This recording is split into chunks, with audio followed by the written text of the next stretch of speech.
Kevin Schwantz. This is the Schwantz Update number 3, issue number 3, episode number 3, and you're wearing your Schwantz School hat.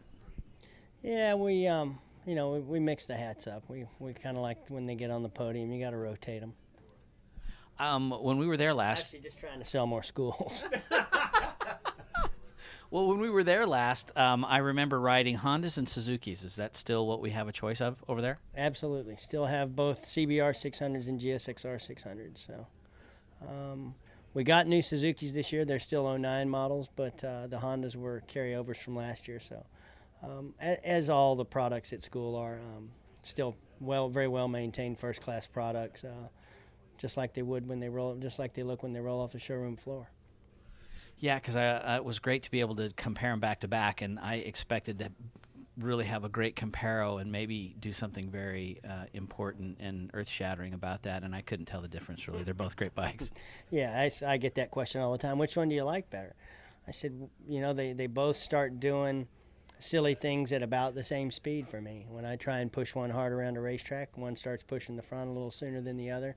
One starts moving around in the back a bit earlier. So it's just adjustment to each person. It's ergonomics. It's what you like. Do you like the color? Do you like the feel? So, to say one's better or worse than the other, I don't think there is a better or worse.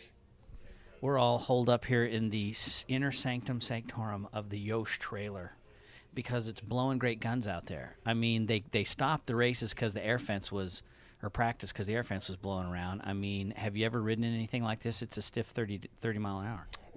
I don't know that I have. They were saying the air fence was blowing down and all that. So I said, well, we used to not have air fence. So maybe I did ride in something like this, but we just didn't have the air fence to tell us the wind was blowing this hard. Especially here at a place like Fontana. I think the 600s did a couple laps before they red flagged it. And the one quote that I remember hearing was Danny Eslick saying he was off the left side of the straightaway and the right side of the straightaway when he was trying to ride in the middle. So obviously some pretty big gusts and probably not real safe conditions to race in. So the wind drops another 10 or 15 miles an hour. Maybe they can race at 15 miles an hour.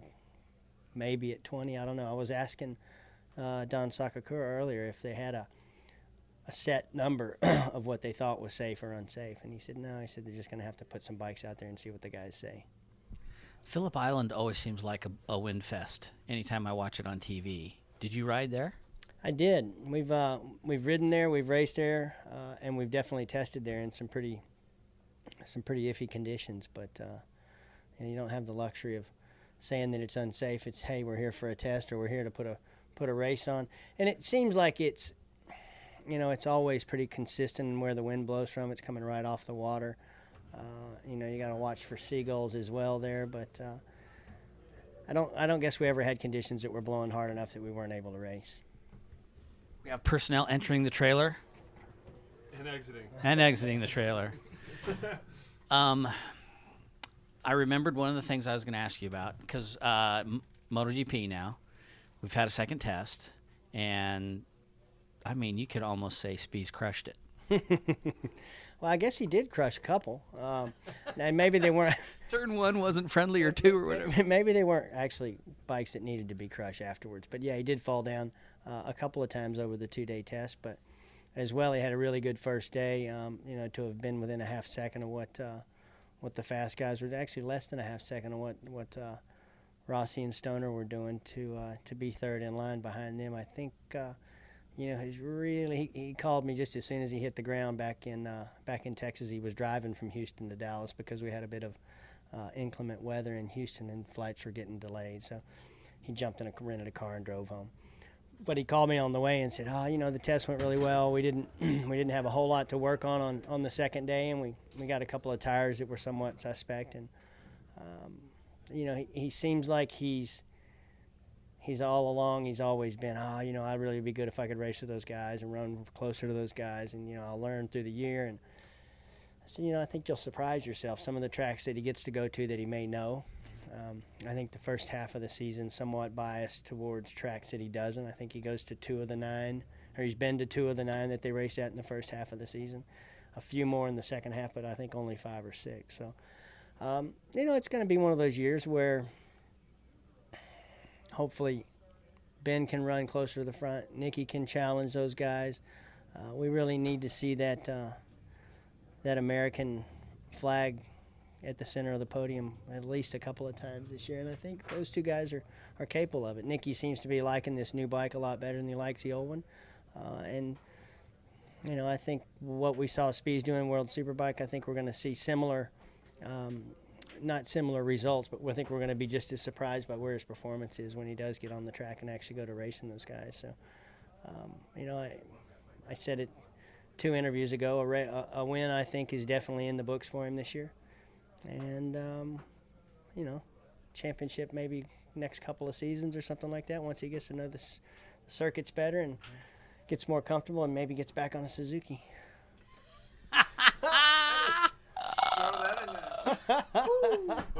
All right, so here's one question that I had written down, and that's Ben's talking about changing his riding style from a superbike to the GP bike, and Nicky mentioned that in the interview we did at Daytona about how to change their styles. Can you enlighten us a little bit about what they're talking about? That you never rode superbikes.